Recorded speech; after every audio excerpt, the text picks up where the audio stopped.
I'm Jake Payne, the man behind the Conversation Project and things you might have heard here on this channel. And we are asking you, straight up asking you, for your help. We need your assistance to keep this project going. And in the next 15 seconds, I'm just going to allow you to find a way to learn about it yourself. We're going to be very, very unaggressive and ask you to stop by our website. Go to thisistheconversationproject.com. The plea. Click on the plea. Click on that link there, and you'll find out more about this plea right here for your assistance. Good morning. It's Tuesday, April 26, 2022. And let me just say that yesterday's broadcast was pretty much a hot mess. So we're going to let the Tuesday morning ruckus go on today and hopefully do the best we can for a redo for a good broadcast. My name is Jay Cleveland Payne. This is Things You Might Not Have Heard. And what we provide for you for this day is going to be 6 stories that you may have popped up into your news feed or may have found above the fold of your favorite websites, or maybe not. The way we work the stories is they're actually vetted by people out there across the internet's people like you who are into the news nerds we call ourselves. And so we get a chance to see up front and personal what good stories that might be good enough to talk about for your water cooler talk the next day. And that's what we provide for you. In just a few moments, you'll have right here more details on how the whole shebang works at our website.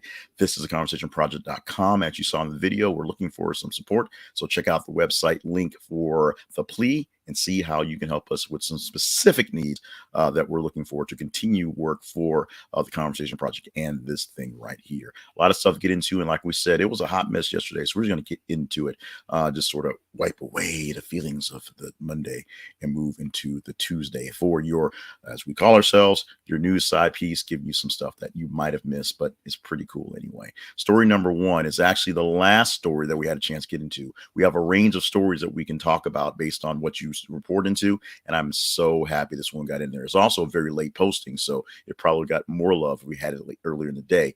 The last surviving Tuskegee Airman in Rhode Island asked public for cards for his 100th birthday. This is from WHDH.com, the local TV station. I believe it's actually in Rhode Island. This was one that's picked up by a lot of different TV stations, a lot of outlets. A lot of my cadre of friends of officers, former officers, and some still officers in the military and Air Force have posted this along the ways, because this is the kind of thing that you've got to get up for. This is a salute, a big old salute to a man who's earned every single one he's going to get. Going out to Sergeant Victor W. Butler, retired. He lives in Cranston, Rhode Island. He's going to turn 100 on May 21st, and he's asking for birthday cards to celebrate a special day. He is believed to be the last Tuskegee Airman living in that state of Rhode Island, so he just wants to, he wants to flaunt a little bit. He wants to flex some bit, and he deserves every single right. So if you want to support Mr., or I should say Sergeant Butler, in this effort, in this big old party he's having for across the nation, across the world, if you will, go to the website and click on, or click on the links, go to this website, or WHDH, and click on the link inside of our rundown for a link to this one, or just search the guy. You'll probably see him all over your feeds anyway. He's got his address there. Send him a card for his birthday. I'm going to send him a couple cards once you get a chance to go out there and get that taken care of. This is a guy who deserves this honor. And so let's give him this honor with this here. This is simple. It's cost of a stamp, which might be $300 at this point, but we're going to do our best to celebrate the surviving Tuskegee Airman, and we'll have more Tuskegee stories later. I used to live near there and was stationed near there, and trust me, Tuskegee guys, some of those guys are kind of jerks. But the Tuskegee Airmen, valued, staunch, and just celebrated as the heroes they are. And this is a person that needs a hero's welcome, a hero's birthday party. Send him a card for his 100th birthday. Let's go now to, this was literally the lowest story in the rankings we had going there. Now to the top story that you guys want to talk about. That was Twitter accepts buyout, giving Elon Musk total control of the company. We got this from The Verge. And yes, you probably heard this one somewhere out there around the day, but we want to get our 2 cents in on this big old buy, which hasn't quite happened quite yet, but it is basically Twitter is saying, sure, we'll take the 44 billion. You got you, Elon. It's all on you. Now, what does this mean? It means a lot of things, not a lot of things you can say in about 60 seconds. But one, it means Elon Musk has bought another already not so profitable, but a pretty profound company. Elon Musk, being the weird person with his notions of free speech, if you will now threaten the world with a bastion of technology that will allow people to say whatever they want to. At least that's what people believe. He believes in opening up the speech even more, putting less restrictions on folks, and even bringing back the Donald John Trump may come back to Twitter, or at least getting the invitation to come back. He's already said he's sticking to Truth Social, or he actually said he'll actually join Truth Social. Hasn't actually joined it yet. He's going to stick to his own brand. But this is going to open up a whole lot of things for something that has become a second appliance for a lot of us, even though in the reality of things, the kids still talk on cell phones, even though they don't talk very much. They text and TikTok and all this stuff. The kids don't do the Twitter. That's what's kind of thing. Twitter is the old hat thing. It was the new hot technology, 10 years ago. Now it is what it is. It's where old people basically echo chamber. Will it become a better echo chamber or a worse echo chamber under the tutelage of Mr. Musk? We shall see, since I don't think there's any real reasons for regulators to back off on this one, but we'll see. Probably will pass. We'll see if something happens. NBA fans call out LeBron James after he's caught dancing on vacation in the Maldives. Quote, LeCancun, LeMaldives. Fadeawayworld.net has given us a lot of things. I think it's really hot because it's basketball time and people are now engaged in the season for another in the playoffs. Really don't care a lot of times. I didn't realize how much it was that way until I got too busy to really watch a lot of regular season basketball, and I got too far away from teams as well to watch it, as a local thing. And so what you have now is the real way things work for most sports. When the playoffs happen and you see who's actually in there, you find out who you want to care about and who you want to hate based on your own localities and things going on. LeBron James is a lightning rod of a figure because he's the best guy playing right now, despite him even getting older. He's the best guy on the court. And when he's not in the playoffs, even if he's on a lower seed, it's showing that it's showing something about him. However, he can't do everything on his own, so he needs a team around him. So he surrounds himself with, oddly enough, some of the best players around the world. And even in this day where it's like you have to have a super team of 3 top stars to do anything. The Lakers has not been a grand show for Mr. James. Of course, he started off with the Cleveland Cavaliers, took them to the finals and lost embarrassingly. Went to Miami, won some championships, and started up the trio type deal. Went to Cleveland, made a couple trios, got a couple more championships, then took his talents out to LA because the Lakers are the hottest team, and it's Los Angeles, it's Hollywood, and he hadn't made Hollywood work out yet. So a lot of people are a bit upset that because Hollywood's not working for LeBron James. LeBron James apparently isn't working so well when he's not on the court. Now, to be fair, he's on vacation. His season is done. He can do what he wants to, but people have, jab at him for doing movies, doing videos, doing rap stuff and all this stuff. And other folks as well, folks that they believe have talent. LeBron James, a person who people know has talent and having some not so great years out there in LA in basketball. His off-season time is his, but a lot of people are still putting jabs because maybe he can figure out a couple more things to actually be playing basketball still right now. You can be the judge on that. You can comment on that if you want to. You can chat that how you want to. This is a sad story that finally got into the range where we can put it into the range for you to check it out. And it also ranked very highly because it would show that you guys were a bit disturbed as well. This is something that someone told me about, I believe 2 full days ago, and it finally hit to a national stage, if you will, on Black Enterprise. At least it was presented on a larger level. And so we're going to chat about it quickly today. Louisiana grandmother kills 4-year-old granddaughter after forcing her to drink bottle of whiskey. Blackenterprise.com is our source for this one. Very sad story happening in Baton Rouge. The 4-year-old girl had died of acute alcohol poisoning. This happened last Thursday. This is when it actually officially happened. A bottle of whiskey she drank, and the child's mother was in the vicinity watching the whole thing go down. The child's name is China Record. Found a blood alcohol level of 0.68. And remember, she's only 4 years old. You can start having issues at 0.25 for alcohol poisoning. And she, of course, this happened at that level there. 0.68 content is more than 8 times the legal limit of 0.08 in the state of Louisiana for those age 21 to drive According to University of Notre Dame BAC chart, alcohol poisoning occurs at level there is 0.25.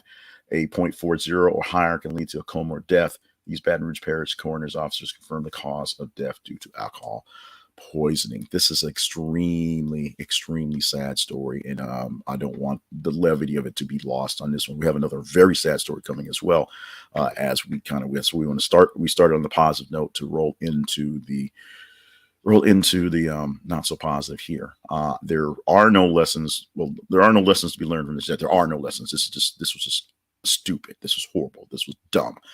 You can go and read deeper into the story by going to the description here or stopping on the website and seeing that there and go deeper in this. And I don't even know there's no way to frame it. It's not something that they should be hashtags of prevention with. This is just bad. If this is something you are doing to try to calm your kids down, this is not the 1860s anymore. Let's be smart. Let's not do dumb things like this. Let's move on because I can't hold on to this one. Lighting up before we get really, really dark. Utah College sparks controversy after social media discovered its pornography class. Blavity.com gave us this one. And actually, I think this was one that was pointed out more or less by my boo, Candace Owen, who, if you need a hug, Candace, I'm right here. So the world is now knows about the class held by Westminster College, and it's film 3000 or film 300 porn for 2 credits. It's a actual film class that deals with the nature, the study, the graphic nature, and the hard study, puns intended, of pornography in film. So why is this a big deal? Well, maybe it's not such a big deal. We'll see when the course comes through and we'll see what happens, comes out, and see if it's done tastefully. But many colleges, because it is college and a place of free thought, will have classes such as this or on these levels to allow people to go deeper, pun intended, into the ideas of some of the realms of sex and some realms of things that are not necessarily talked about in open discourse, things you can talk about in an academic setting to go through. Here's a true story. At my college back in my day, I'm sure it's still out there. There is a course that's a graduate level course or a senior level course for psychology students that covers the psychology of sex. You are allowed to take that if that's in your major and you need it for some reason, or if you're just a senior hanging out in class. It's a way to essentially milk more money out of people. I took it one summer when I needed a few extra credits. I was there for the summer. I needed a few extra credits to extend along to make a full stat, and I took it a summer as I was classified as a senior for like three or four quarters there. It was extremely boring. It was academic. It was cerebral. It was just book learning and stuff like that. I barely remember the class. I remember embarrassing myself in a question and answer session early on, and then I'm learning to keep my mouth shut. But the class itself, I'm sure I passed it with a fairly simple grade, probably the normal C's I passed everything else with, but it was a pretty simple and boring cerebral academic course. We will see how this course plays out when we actually get a chance to have people complete it, and there'll be more guffawing. I'm sure there'll be TikTok videos of class and stuff like that. That's going to be interesting, see how they work out that, but we'll see exactly how graphic and how the meaning in the course is, or if it's essentially just a film class that brings to the fact that when you're doing film of this nature, it's a little more intense and hard to get by. And the cultural norms, of course, get extremely, pun intended, sticky. I'm doing a lot of that today. This right here, this was a great moment today. All right, so we're wrapping this thing up on an extremely somber note. Here's the headline. Sarah Schultz's family speaks out about pressures that led to star University of Wisconsin's runner to take her own life at 21. CBSnews.com on this one. I'm going to read a bunch from this story, basically from top to middle, maybe the whole thing. So bear with me. This may take a bit. Sarah Schultz, a runner on the University of Wisconsin's track and cross country teams, has died. She was 21. Schultz's family announced on April 15th that she had died 2 days earlier and gave the cause of death. Need a mute button. Excuse me. Sarah took her own life, the family said. Balancing athletics, academics, the demands of everyday life overwhelmed her in a single desperate moment. Like you, We are shocked and grief stricken while holding on tightly to all that Sarah was. Above all things, Sarah was a power for good in the world. Her deep compassion was evident, and her devotion to her sisters, Abby and Ella, and love for her parents felt from every single day, and extra care she took in moments shared with her grandparents and cousins. Wisconsin officials put out a statement Friday that referenced the family's announcement. Sarah was a beloved daughter, sister, granddaughter, friend, teammate, and Badger student and athlete. Wisconsin officials said in a statement, we extend our deepest sympathies and sincere condolences to Sarah's family, friends, and Badger teammates during the extraordinary, difficult time. Our primary focus is support of the Schultz family and student activities. So here's her in a nutshell. Schultz was a junior from Oak Park, California. She competed in cross country, outdoor track, indoor track, and earned academic all Big Ten honors in 2020 and 21 for cross country and in 2021 in track. Family members said she had been an intern at a Wisconsin legislature at the Wisconsin legislature and volunteered as a poll worker during the 2020 presidential election. They said those experiences, quote, helped develop her deep love for politics, social causes, and women's rights, unquote. Schultz's relatives said that they would soon announce a foundation, quote, that would establish to continue to support the causes important to Sarah. Now, I've been doing these types of broadcasts for years in various forms, from podcasts to newsletters to video things to things actually on the radio and news stuff. And every time we do a story like this, I do a story like this and make sure that full information is out there for people who are in help. And so here we're going to provide for you information on the National Suicide Prevention Lifeline. I'll take a few extra minutes to provide that. The 800 number is 800-273-8255. 800-273-8255. Last four spell talk. You can also go online to suicidepreventionlifeline.org. There are other organizations as well, including the National Alliance on Mental Illness. They have a phone number at 800-950-NAMI, which comes out to 6264. You have local organizations out there. You have other support groups. You have me. If you need someone to chat about because things aren't working well in your head and you just can't figure out how to work things through, reach out to me, reach out to folks here working with the Conversation Project and More Better Media. We understand, we have been there, trust me, and we need to make sure you know the words I say at the end of these broadcasts, you are needed, and we need you here to work out whatever it is that's important for the world. This was a young lady that had a lot of aspirations and wanted to do, looked like she was ready to do some great things, and for whatever reason, one moment in time made her feel like the moments weren't worth it. And a lot of people are now reminding you that her moments were worth it. And I'm reminding you at this very moment that your moments are worth it. The National Suicide Prevention Lifeline is available 24 hours a day. They have people in English and Spanish who can talk to you at this very moment. Go to their website and get some information, or check out the phone number. Just call them right now. 800-273-8255. The last four spell out talk. Our teaser story for today, we are going to not get much lighter with our teaser story today. This is one I have so many questions and so many comments about, but only by the grace of people like you will I be able a chance to talk about this tomorrow, because I'll explain how the feeds work and how the ranges work after a quick commercial break after this tease. But the story, posting it in a few minutes on this one, is with a headline from the Griot. San Francisco teacher under fire after reportedly using cotton plants to teach about slavery. I'm going to count to 5. 5, 4, 3, 2, 1. Got it? Got it.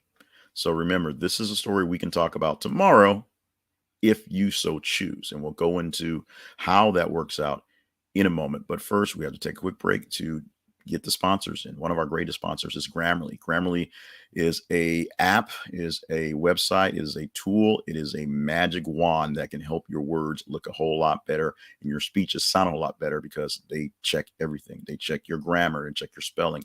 They check for plagiarism. They check to make sure that you're writing properly in your college style format, whether it's APA or some other format. Grammarly.com is the place to get all those works all the way. And you may think, why am I paying so much? I've got a spell checker on my Microsoft Word already. Grammarly is worth every single penny plus a few extra. I've been using this for about a decade, if it's been that long. It has basically as long as Grammarly's been a commercial product, and it's been something that every year I had to early on kind of justify the cost, and it's justified easily by all the writings. They get so much better when I run them through Grammarly, get them spell checked, and read them again. Go to thisisaconversationproject.com/Grammarly. This is a conversation project.com/Grammarly. This is an affiliate link that allows us to get a little bit from your actual subscription, but don't think it's going to cost you anything extra. It is a pretty penny, and there are various ways to mark it down, including they have enterprise licenses and school licenses if you're running a business or you're also running some sort of academic activity. So that can bring it down as well. But here's the deal. It's worth it. Check it out. Don't try any imitations. Don't try any free ones online. Don't just live off your Microsoft Office spell check abilities. Check out Grammarly if you're having issues writing proposals, writing letters, or just writing your feelings out in blogs. Grammarly is the way to go. Check our website out. Thisisaconversationproject.com/Grammarly. They're going to take a little bit of care of us because we took care of them, getting you there so they can take care of you. Let's talk about how things work around here. Our main website is thisisaconversationproject.com. You go to that website, you see great stuff about the Conversation Project. You see who we are, what we are, why we do it, and how we've done some things in the past. And you can also find links for more sponsors, more way to partner up, and of course, information about the plea, how we're looking for some specific needs to keep things going on right now. The feeds is how we figure out how the stories go, and we're still tweaking the way the feeds work and the way we present stories. But essentially, every 50 minutes, we post a brand new news story headline from various sources on Facebook and Twitter. Find it on Facebook.com at This Is a Conversation Project. On Twitter, it is th_conversation. Engage in the stories. Like them, love them, hate them, share them. Please read them. Please take the context. And the more engagement a story gets, the higher score it pulls up in the range. On Tuesday through Thursday, which today is Tuesday, we pull the top 15 stories from engagement based on their score and present to you about 5, 6, sometimes 7 of those stories in the way to a water cooler. They're coming from the last basically 30 hours, from more or less midnight on Monday to about 5 a.m. this morning. And we just sort of sift them through and tell you which stories you guys said, plus the algorithms, were the most engaging, worth talking about. That's how we got the number 1 story, the first story, which was number 15 story in the range, about sending cards to the former Tuskegee Airman, the retired Tuskegee Airman. Make sure you do that. And the first story, Elon Musk, which was a true life story you probably did hear, but we wanted to put a bit of spin on it ourselves because we want to chat this up. We're about having the best conversations on the news and current events and politics and things going around the world with the best conversationalists. That's all you people who are engaged in a greater vision, not just a slightly slanted partisan way of looking at things. And since you're here, you're probably following us on Facebook and YouTube. But if you're not, or someone sends this to you in some other form, if you want to get this 7 days a week, we provide this to a much larger audience, and it was a train wreck yesterday's broadcast. Go to thisisaconversationproject.com/YouTube. Follow us on the Conversation Project's YouTube page and get this on Mondays. On Mondays, we expand to looking at 30 stories from a range of about 90 stories over the weekend. We go through 30 stories and pick about 7 to 9 of those to present. We also present some other things you might not know that are also cool, such as a brand new slide, but same information with birthdays you might not have heard about. We're working on that. I'm trying to change that up for the look. April 26th gives us a birthday to Burnett. I'm so glad we've had this time together. Turning 89 today. Congratulations, Burnett. One of my favorite shows, even though it was basically reruns by the time I saw it as a kid, was watching the Burnett show and watching do other things, including a lot of really weird, risque things in her elder age, including a really dark twist in an episode of Law and Order that, oddly enough, used her celebrity as a character and used some of her earlier bits in the character to build it up. It was amazing how it was done. A good fan of that show and a great fan of Burnett. Melania Trump, our former last first lady, wishing you to be best on her day, where we wish her to be best as well. She's turning 52 years old today. And Channing Tatum, that guy's in the news. I wonder, what his kooky kid is up to these days.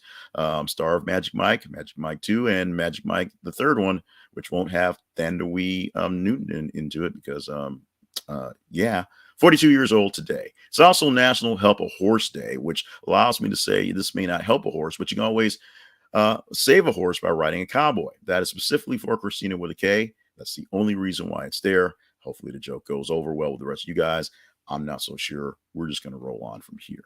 One last thing you might not have known or heard about, a survey recently came out that said 40% of people out there in the world snoop when alone in someone else's bathroom by going through their cabinets and the drawers and checking out the medications they have and how they fold their towels and what's in their dirty clothes hamper, things like that. If you're one of those 40% of the people, then shame on you. I'm going to say shame on all of us because we're just shameless people, but we're all loved, and that is what you should know. Tuesday, April 26th edition of Things You Might Not Have Heard for 2022 has been knocked out of the park. We're going to say that because we're going to base it off of yesterday's performance, which was horrible. Yes, there's a lot of things to go through today, so make sure you stop by and go through the description and get your homework done and do what you need to do. Send a birthday card to our former Tuskegee Airman. If you're in need of information or in need of counseling, in need of talking to someone, reach out to the National Suicide Prevention Hotline. Have a talk with a friend, check in on some of your strong friends and some of the people you hadn't talked to in a while, because we are still inside a pandemic timeline. It's maybe a bit opened up with the world and 3 years in, but 2.5 years in, but there people are still, they're dealing with some stuff. And of course, stay hydrated, stay limber, stay on task. As I say every time when we wrap this thing up, there are important things out there that you need to take care of today and beyond. We need you here today and beyond to take care of those things. My name is still Jay Cleveland Payne. I've got some pretty big things to do. I've got a photo shoot, believe it or not, with this thing. It's going to be weird. So we'll talk to you guys tomorrow. We're going to hope for a good old day. We're going to finish up a cup of tea, have a spotted breakfast, move into another day, and enjoy ourselves. So enjoy yourself. Hopefully enjoy today's broadcast. We're going to try it again one more time tomorrow.